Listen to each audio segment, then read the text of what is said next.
Let's dive right into today's explainer, where we're exploring one of humanity's earliest and most enigmatic memories, the profound story of the seventh patriarch, Enoch. We're looking at a man whose legacy is defined not by some massive monument he built, but simply by who he was.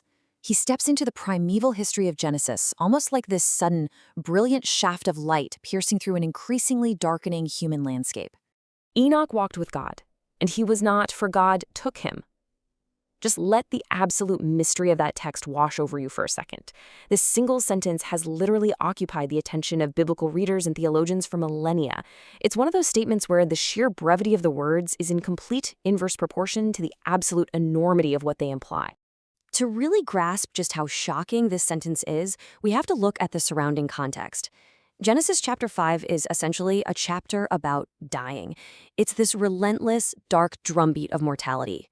You read through these incredibly long lifespans, Adam living 930 years, Seth 912, Jared 962, but every single entry ends with the exact same heavy, unvarying repetition of the Hebrew phrase vayamot, and he died. Over and over, it functions almost like a liturgy of human finitude. But then comes Enoch. He is the seventh generation from Adam. And in the ancient world's symbolic arithmetic, the number 7 is huge. It's the number of completion, of divine rest, of the Sabbath. So Enoch represents this sudden, glaring disruption in what was an unbroken lineage of mortality. He acts like a literal Sabbath rest right in the middle of the genealogy, concentrating the full theological potential of his entire lineage into one single pattern-breaking life. Now, what's really fascinating is looking at his earthly time. Enoch lived for 365 years. To our modern ears, sure, that sounds like an absolute eternity. But in the context of this primeval genealogy, where his peers are literally pushing a millennium, this is an astonishingly short lifespan. I mean, he lived barely more than a third as long as his contemporaries. In the divine reckoning, you could say he was chosen before his time, simply because his time was already complete. And to put that into perspective, we can immediately contrast his 365 years with his son Methuselah, who lived 969 years, the longest recorded human life in the entire Bible.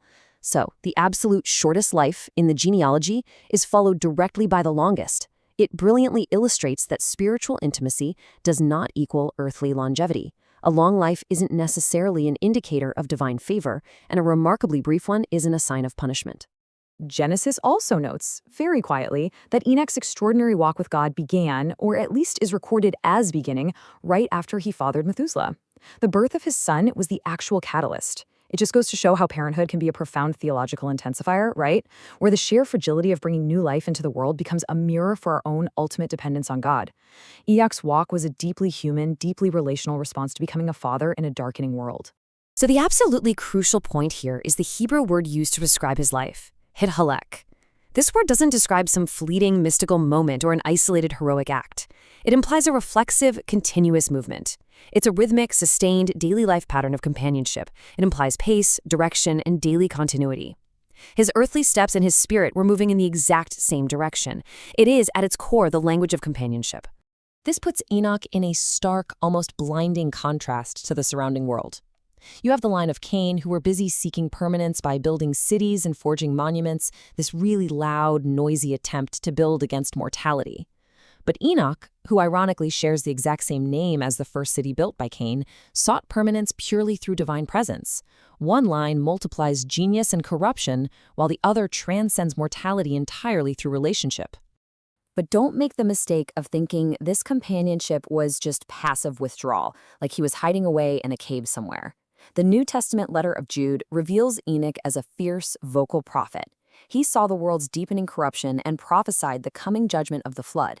His intimacy with the Creator gave him the profound vision and the absolute courage to call out ungodliness. His walk wasn't a retreat at all. It was a sustained, active engagement with God's purposes.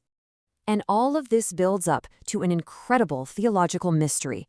After 300 years of this continuous rhythmic companionship, that unbroken pattern of death suddenly and spectacularly ruptures.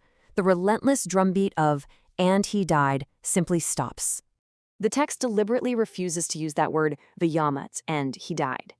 Instead, it uses a grammar of complete absence, ve'eno. It literally means, and he is not here, or he was not found. He was there, and then he was not there. It doesn't say he ascended. It doesn't say he was carried away on a cloud. It just says God took him. So what does it actually mean that God took him? Well, we have to pause here and let the deliberate canonical silence of the text resonate. The text's absolute reticence at the exact point where our human curiosity is the most intense is a theological statement in itself. The lack of details isn't just missing information, it is theological poetry. The mystery of it belongs completely to God. And this brilliantly illustrates the mystery when we compare Enoch to the only other similar figure in the Hebrew Bible, Elijah. Elijah had a really loud public exit, right? There was a whirlwind, chariots of fire, an explicit direction upward into heaven, and the whole thing was witnessed by Elisha. Enoch's taking, however, had absolutely no direction, no instrument, and no earthly witness. It was an intensely private transaction with the Creator. Naturally, the New Testament grapples directly with this profound mystery, most notably in the famous Hall of Faith in Hebrews 11. The author of Hebrews interprets Enoch's departure through the lens of faith, creating a really fascinating theological space that scholars and theologians have debated for centuries. Let's look at how it breaks down. First, Hebrews 11:5 states, "By faith Enoch was taken up so that he should not see death." Now, this presents the traditional and widely held view that God granted Enoch a literal bodily exemption from the human experience of death. It strongly implies a total bypass of mortality as a direct divine response to his unbroken companionship. But almost immediately, we have to juxtapose that with a verse just a few lines later. Hebrews 11:13 says, "Of the faith heroes, these all died in faith, not having received the things promised." This creates a fascinating tension regarding universal human mortality. The big question is, does that all include Enoch? Well, one scholarly view argues that these all, being inclusive of Enoch, implies that absolutely everyone ultimately faces mortality. This perspective notes that the Greek translation of the Old Testament uses a word meaning transposed or moved. This aligns with the broader biblical idea that it is appointed for man to die once. So from this angle, Enoch might not have bypassed mortality entirely, but was perhaps transposed or transfigured in a way that God uniquely accelerated.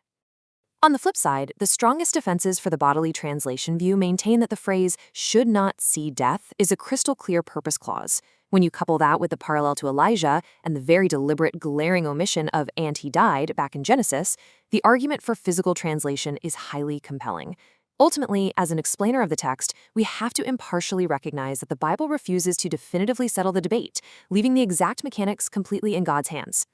But you know what? The deeper meaning behind this mystery is what is truly mind-blowing. Enoch stands as a restored Edenic figure. He achieved in a fallen, corrupting world exactly what Adam lost in a perfect garden. He completely embodies what humanity was always meant to become before Eden fractured the path. A creature living in unhindered, perfect fellowship with the Creator. He is the true archetype of the soul. Because Enoch's ultimate significance is not found in the sensational nature of how he departed, but in the quiet, profound reality of how he lived.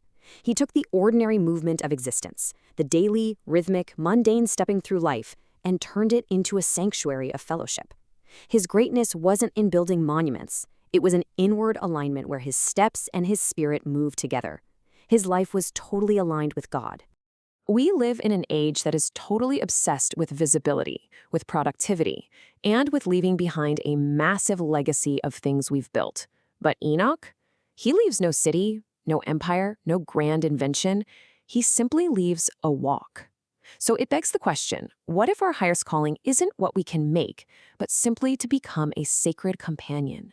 It's something that leaves us all to contemplate our own walk and the quiet, transcendent power of a life defined entirely by nearness to God.